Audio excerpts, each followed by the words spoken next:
Hello, test, test. Okay, great. Um, yeah, we're slated to start at 1:30, so it's already 1:33. So yeah, there's another speaker after this, so I'll get it started. Yeah. Okay, all right. First and foremost, thank you to RootCon and their goons for inviting me to the most prestigious cybersecurity conference in the Philippines. I am immensely honored for this opportunity. I would also like to thank each and every one of you here in this room. I know there are a lot of things going on right now in this conference, and you still chose to sit in for this particular talk of mine. I have a lot to unpack, so without further ado, let's get started. When we talk about cyber attacks, we often think of stolen data or ransomware compromise. But what happens when attackers execute commands that interrupt power or disrupt manufacturing lines? This is the dark potential of a Modbus protocol exploitation. In this talk, I'll walk you through how Matrix, which is an abbreviation for Modbus Attack Tool for Remote Industrial Exploitation. It's essentially an attack simulation tool that I built with the hope that it may be able to help the public understand and replicate Modbus threats, safely and ethically, of course. All right, before we dive in, a little more about the person walking you through this rabbit hole. My name is Carl, and I am part of the Spider Labs database security team at TrustWave. We are a global team known for dissecting vulnerabilities, analyzing threats, and building real-world protections. I've spent nearly a decade in this field, and I've also had the privilege of working across a variety of technical fronts, from Singapore to Dubai, and now the Philippines. Okay, a little fun fact, by the way, my first job was in Singapore doing firmware development with C and assembly. And let me tell you, assembly absolutely broke me. If you guys know O'Reilly books, here's a parody of one that mentions assembly development, and the text on top kind of reflected how I felt that time. Anyway, onto the table of contents. First, I will lay the foundation of this talk by beginning with the difference between IT and OT, and using the Purdue model to visualize layered critical systems in real-world infrastructure. Then we will explore the Modbus protocol, as well as Modbus targeted malware cases like VPN filter and Frosty Goop. After that, I'll introduce Matrix to simulate several specific Modbus attack vectors. We'll also look at OSINT findings from Shodan queries, as well as an IEEE research publication. And then finally, we'll close with mitigations. Okay, awesome. This is important. I want to start with a quick and important note. The thoughts and ideas I'll be sharing here are entirely my own. They do not reflect the views of any organization I've worked with. What I'm presenting today, especially the tools and demos, are meant for learning purposes only. The simulations I'll show run in safe and offline environments and should never be run and used on unauthorized systems. Okay, moving on. At first glance, information technology, or IT, and operational technology, in this case OT, seem like totally different worlds, right? IT is typically about data, connectivity, and rapid changes. OT, on the other hand, runs the physical side, meaning motors or sensors. But in today's interconnected world, can we still afford to think of them as separate? That's where the Purdue model comes in.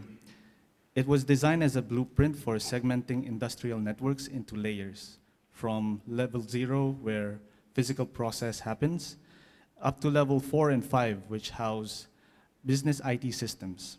In theory, this is all theory. But as we all know, theory often meets a messy reality. Modern demands for real-time analytics and remote maintenance have blurred these boundaries. Speaking of which, let's talk about what's actually at stake. Critical infrastructure.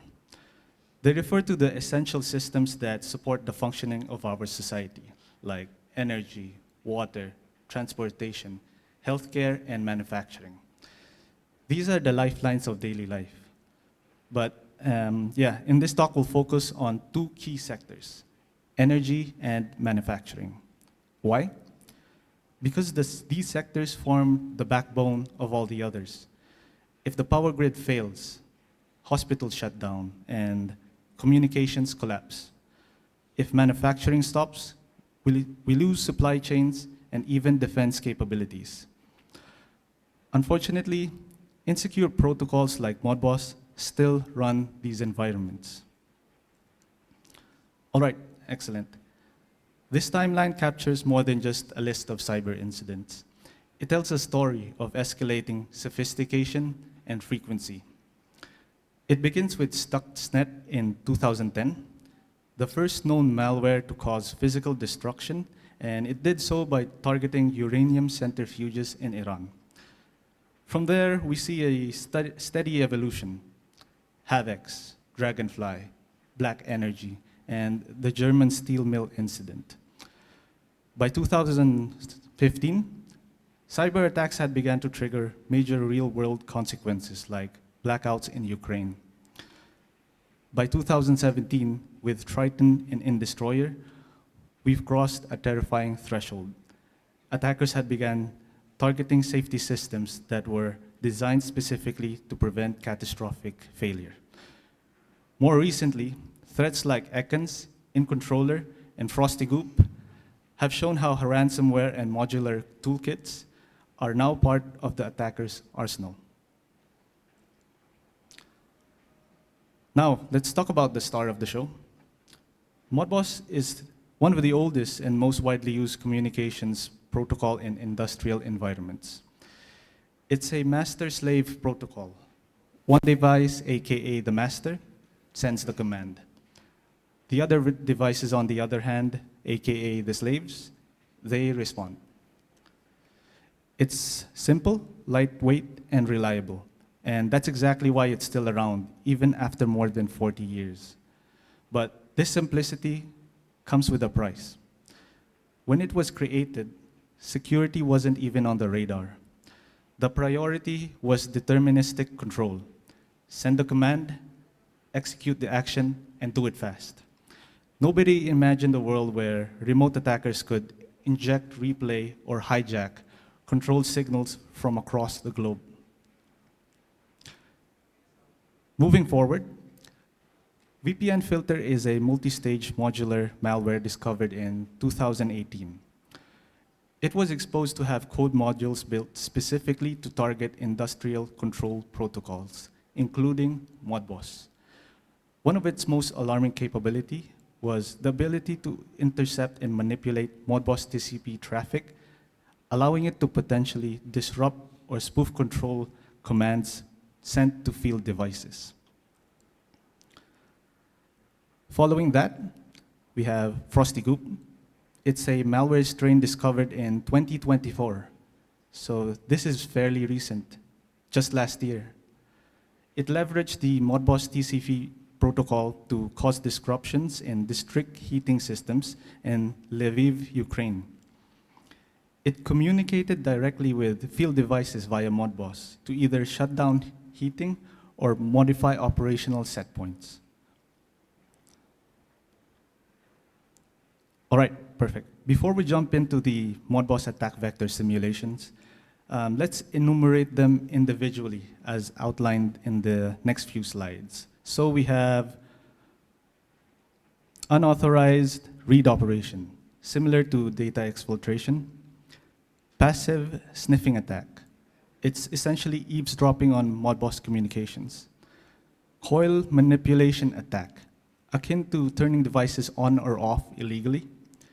Holding registers manipulation attack, comparable to illegally altering control parameters. Denial of service attack, so basically compromising system availability. Replay attack, equivalent to reusing captured Modbus requests. register overflow attack, meaning writing out of bound values. And finally, malicious slave response injection. For all intents and purposes, it's a data spoofing attack. Now, here we have the Dockerized Modbus TCP server configuration. It's manifested as this JSON file. But here it is also in a graphical mind map format, which is actually easier to understand. This file configures a Modbus TCP listener on port 502 and specifies predefined values for all major register types. So here it is in action. We have the docker run command with the JSON config file integrated as shown over here. Let's take a closer look. So docker run, and that's the JSON file. And then let's execute this. Okay, great. From this point forward, we now have a running Modbus TCP target for the attack simulations. It's worthy to take note that all of my demonstrations or simulations have been converted into screen recordings and then formatted into GIFs, graphical interchange format. This is due to the fact that I'll be presenting 8 individual attack vectors, and the likelihood of things going wrong are exceptionally high. Therefore, I have decided to reduce my risks by presenting them into GIFs, as you see in this instance. By the way, shout out to my wife who helped me with these zoom-in special effects. Okay, great. Now, before moving forward with the matrix simulations, let's briefly go through a high-level architectural overview of the matrix tool, specifically the class diagram. This slide shows the object-oriented structure of the matrix toolset. At the core is the matrix CLI class. You can think of it as the command center. It handles everything the user types and then triggers the write module behind the scenes. Okay, speaking of tool development and programming, here are some more O'Reilly parody books for you. These set of books are my so-called real troubleshooting methodologies, like changing stuff and seeing what happens and hoping this works. Yeah, great stuff. Googling the error and copy-pasting from Stack Overflow. Basically, this is standard practice, yes? And of course, the secret essential developer skills and mindsets. We have coding on the weekend and coding drunk. Yeah, we've all done this. Writing code that nobody else can read and trying stuff until it works. Yeah, that is brilliant. A lot of these are funny because in many cases, they're true. Okay, anyway. Displayed here is the built-in help message output for Matrix. So, as observed, Matrix supports many attack modules and subparameters. Each of these can be launched simply by adjusting the command line flags. So here it is in action. So this is the help flag being executed as shown over here. Okay, we have the tool. It's a Python toolset with a help flag. All right. Once executed, so here it is. Let's take a closer look. The help message output and all its glory. Nice. Okay, here we go. Attack simulation time. In this demonstration, we will execute the matrix read module in order to simulate an unauthorized data exfiltration attack. Essentially, we are able to systematically pull values from Modbus, such as coils, discrete inputs, holding registers, and input registers. These are a goldmine for anyone conducting industrial espionage or planning a targeted disruption. This kind of read-based reconnaissance is often the first stage in a much larger cyber-physical campaign. A little fun fact for you, during the 2015 Ukraine blackout, attackers used similar surveillance methods to map out the power grid weeks before executing the actual sabotage. So here it is in action. Let's go through it together. So we have the read attack module being executed. Let's take a closer look. Okay, read module here in the port, Modbus port. Let's wait for the output. Okay, so we have just exposed the coil and discrete inputs, as well as the holding registers and input registers of this Modbus TCP target, all there for us to see. Now then, the objective of this type of attack isn't control, disruption, or manipulation. Instead, it's something far more subtle. It's to observe. Using the TCP dump tool, we are able to capture Modbus packets as they traverse the wire. In doing so, we will observe how an attacker could passively eavesdrop on industrial operations. And what did we find? The captured traffic will paint a clear picture of a valid communication session. And this definitely matters, because within these packets lie critical insights, which in essence is the heartbeat of an ICS environment. So first, let's go through the simulation together again, and we execute the TCP dump command to capture Modbus traffic on port 502, as you will see over here. Okay, this needs sudo because we're working with packets. All right, TCP dump, and on the Modbus default port. Okay, now let's simulate some activity by executing the matrix read module, as we can see over here.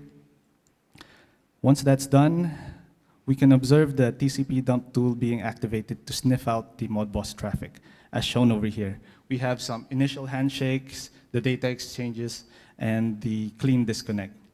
It's all there for us to analyze. Okay, moving on. Modbus coils may appear like a handful of simple binary configurations, but their implications are severely significant. This simulation will effectively demonstrate how attackers could craft write requests to force these coils on or off, often bypassing any form of authentication or safety logic. So what's the risk? Let's take the energy industry, where coils are often tied to critical components, such as circuit breakers or cooling systems. With just a single write command, an attacker could flip these digital switches to deactivate breakers or disable safety cooling mechanisms. You may ask yourself, could a single bit really cause that much damage? Yes, absolutely. That one flip of a bit can snowball into millions of dollars in downtime or even long-term infrastructure damage. So let's go through the simulation together. First, let's establish a baseline by reading the initial coil values.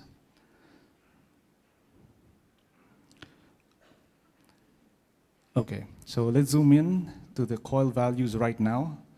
So it's this seemingly random pattern of off, on, off, on.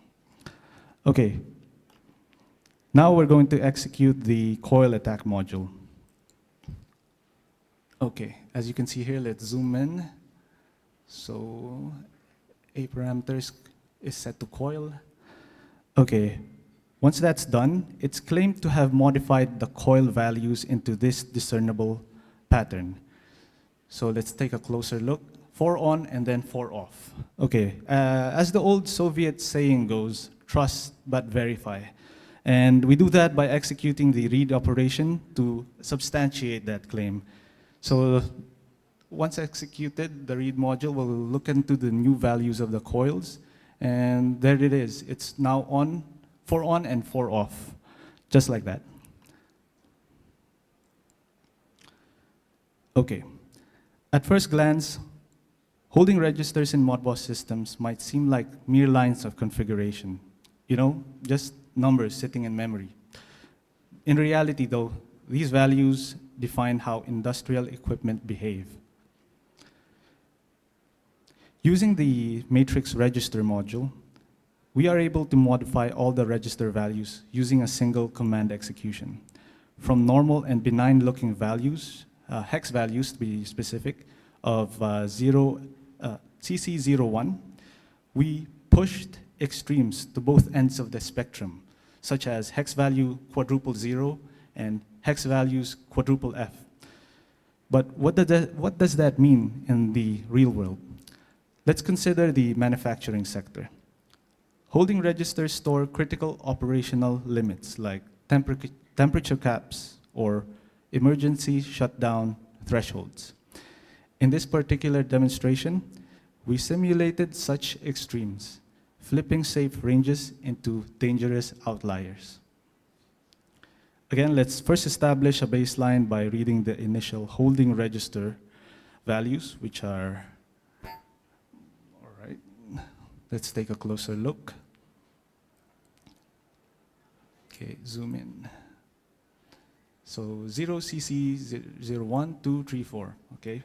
Now that we have the pattern in mind, now we're going to execute the register attack module. As you can see over here, let's zoom in. Okay, there it is. Okay, once that's done, again, it claims to have modified all the register values into these outliers, as we will see over here. So quadruple 0 and quadruple F.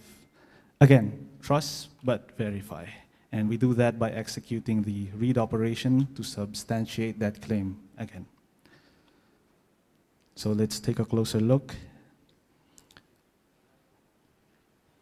And there we have it, quadruple 0 and quadruple F, as expected.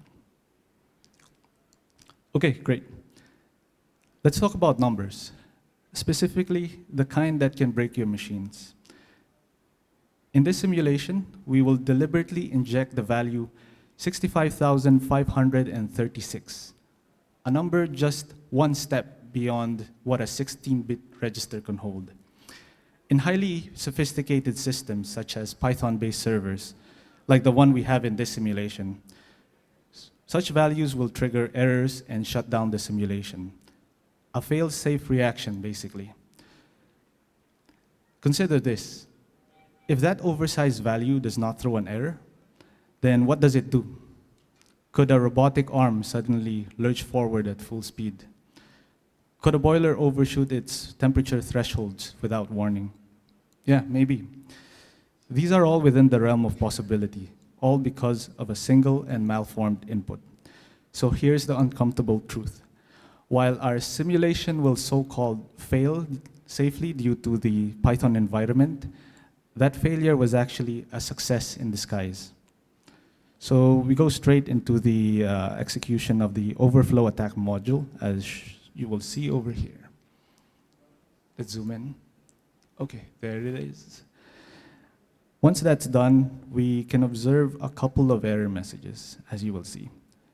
So the aforementioned overflow value was injected, as shown over here. 65,536, and this is the error because of the Python environment. And then in true QA fashion, I also attempted to inject a negative number, just in case. But if I was really QA, I would have put something else like cheeseburger, but yeah, that's for, let's not talk about that. All right. When most people hear the term denial of service, they imagine websites going offline or apps freezing up. Annoying? Sure. Yeah. Inconvenient? Yeah, most definitely. But in the world of operational technology, those attacks aren't just disruptive. They're very dangerous. That's exactly what we explored in this simulation.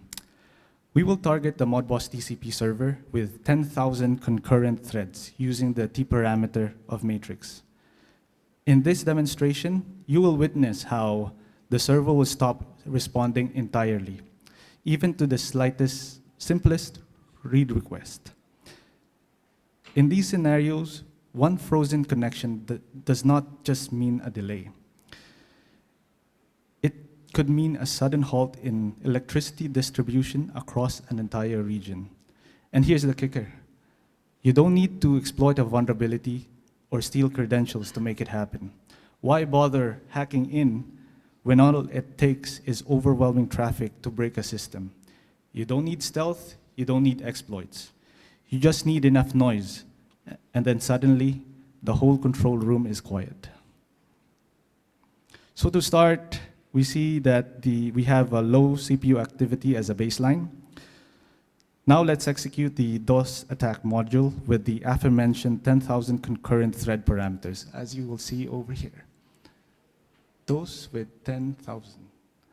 Okay, once executed, we can observe how Matrix attempts to fulfill all of the 10,000 thread requests. There we go. Another observation to be made is that the CPU activity has now begun to spike significantly, as you can see over here. Let's test it out further by conducting a read operation and see how it reacts. Okay, the read operation. So as you can see, it seems to have hanged, but actually it's still attempting to execute the read operation. After a while, something interesting happens. Let's wait for it.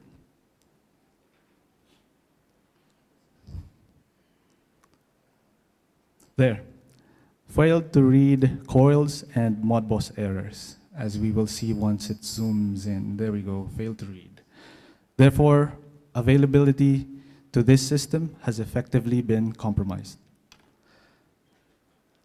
Yeah, but do not set the DOS attack for too long because this might happen to your poor laptop. All right.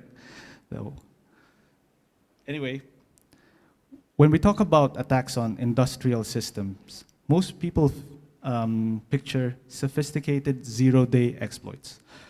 But what if the most effective attack did not involve creating anything new at all? What if it simply repeated the past? We will begin the simulation by capturing just 19 packets from a legitimate Modbus traffic. Once replayed, the server responds without hesitation. This is because Modbus has no way of knowing whether a command is fresh or forged. There's no session validation. If the command worked once, it will work again. And that's where the danger lies. On a manufacturing floor, this could mean set points get quietly altered during the off hours. Not because the system failed, but because it blindly followed instructions that should not have been there in the first place. So let's go through the simulation together. So first, the TCP dump tool is used to capture Modbus traffic into a PCAP file as shown and in this command. Let's take a closer look. TCP dump, and this is the PCAP file we want to save it in. Now let's simulate some, okay, let's wait for that to execute first. Okay, now let's simulate some Modbus activity for us to capture by executing the matrix read operation module as shown over here. Now that the traffic has been captured, acquired, let's terminate the traffic capture. Okay, great. As you can see here, we have captured a total of 19 packets. Let's also confirm the existence of the PCAP file. Let's take a closer look. There it is. It's in our present working directory right now, so we can work with it. Now we will execute the replay attack module. Okay, as shown here, the PCAP file has been invoked for this command execution. And once we run it, okay, the read operation packets should be replayed. First, it successfully replayed the coil status, as we will see over here. And there we go. This is the correct values. And second, it also successfully replayed the discrete inputs. Then it replayed the holding registers, as you will see and observe over here. There we go. And finally, it replayed the input registers. There we go. We have just successfully replayed several commands from the past. Okay, great. Now, in critical infrastructures, trust in data is everything. But what if that trust is misplaced? Let's start with a simple and yet alarming scenario. A manufacturing plant where everything seems normal. Temperature readings are within limits, and pressure sensors report safe levels. But behind the scenes, a spoofing attack is feeding the system lies. That is what we will demonstrate in this simulation. By impersonating a legitimate slave device with an IP address of 192.168.1.50, we will inject Modbus responses with falsified information. The matrix tool will act as the rogue device, feeding the lies, and the system will still accept the data. Why? Because Modbus lacks any built-in validation to verify where a response is really coming from. The master has accepted the data, so it's game over. A process may shut down, or an alarm may never go off, all because the system listened to the wrong voice. Okay, we execute the spoof attack module right away along with the IP address of the slave device we want to impersonate, as you can see over here. So that's the spoof IP address, and I is for the interface that we're working with. Okay, once executed, yeah, this needs sudo, so we need a password. Once executed, we can see that it attempted 3 spoof attacks. All right, so first, it tried to spoof that holding registers with this value, 00F, so that's false. Then it attempted to spoof coil status with all of them on. As we can see over here, all of them on, and that's not true. Finally, spoofing maximum value for input registers, as we can see over here. Yeah, so yeah, that's not the case. We have just listened to a bunch of lies. Okay, with that marks the end of the matrix attack simulation. Now let's move on to the research segment of the presentation. In particular, let's talk about visibility. But in this case, I mean the wrong kind of visibility. On this slide is the Shodan ICS research page, and what it reveals is staggering. 771,581 system hits for Modbus. So now, this is where reconnaissance begins for both researchers and threat actors. The difference lies in intent. So here's a question. What does it mean, what does it say about your infrastructure if Shodan can find and fingerprint your PLC? In our case study, it said a lot. We found a Fastwell CPM 713 Modbus server, live on the internet, detectable by Shodan. Let's think about the implication. First, the presence of multiple unit IDs. This tells us that the server is probably managing several Modbus instances. Second, the exposed version number, version 2.69.23953. This is not trivial. It gives attackers a pivot point. They can cross-reference it with public CVEs, exploit database, or even write targeted payloads. If your system shows up on Shodan, you're already too late. The scan worked, the exposure is archived, and the attackers, well, yeah, they're definitely watching. Now let's take a moment to talk about another set of findings I discovered, ICS honeypots. Now, what exactly is a honeypot? Simply put, it's a digital decoy, a system designed to mimic real infrastructure in order to lure in attackers. What we have here on this slide is the discovery of an ICS honeypot host known as Compot, which, by the way, happens to host a Modbus service. As observed, it's clearly flagged as an ICS honeypot by Shodan, which by itself is already a blunder to the researchers who created this. Unfortunately, there was another critical flaw. It was still running default settings. This raises a key question.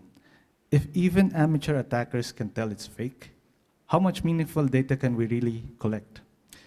The honeypot ends up attracting only casual scans or low-skill probes, which misses out on deeper and more strategic adversarial behavior. Honeypots are supposed to be well disguised. We need to go beyond the default by customizing the banners, tweaking protocol responses, and most importantly, prevent OSINT indexing. On the other hand, when honeypots are properly disguised and have realistic configurations, they can hold richer and more authentic insights into attacker methods and motives. Okay, before I show you what this IEEE research uncovered about Modbus, let's talk about why academic research like this matters. Some of the most impactful adversarial techniques today, there's a good chance that they might have started as formulas, frameworks, or simulation results in journals like those published by IEEE. When you're dealing with protocols like Modbus, you don't just need patches. You need principled insights. And that's exactly where academic research comes in. Let's talk about the heart of this research, the dual trap-based monitoring system using honeypots and darknet. You already know what a honeypot is, so let's skip to darknet. The darknet operates in stealth mode. It's composed of unused IP address, meaning anything trying to communicate with them are already suspicious. This traffic is unsolicited and often includes scans, probes, or even backscattered traffic from DDoS attacks. So why combine both? Because together, they paint a broader picture. The darknet gives you early warnings such as reconnaissance and enumeration patterns. On the other hand, the honeypot gives you detailed threat behaviors like what commands were attempted or how an attack escalated. Together, they enable a more complete and intelligent approach. To elaborate more on the big data portion of the paper, these trap-based systems produce large amounts of logs.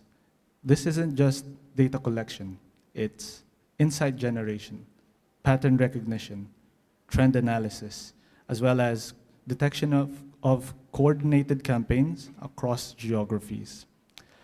In this study, 13.21% of honeypot traffic targeted Modbus. This is a significant amount considering that we monitored many other ICS ports in this research. This confirms that attackers are scanning and potentially exploiting it constantly. Another interesting finding was that among all the ICS protocols studied, Modbus has one of the most traffic that fell into the critical category, meaning attackers are going beyond reconnaissance. They're attempting active control or manipulation of systems. The underlying takeaway from this is we need to get better at classifying industrial traffic, not just by type, but by severity, because only then can we match the appropriate defense to the applicable risk.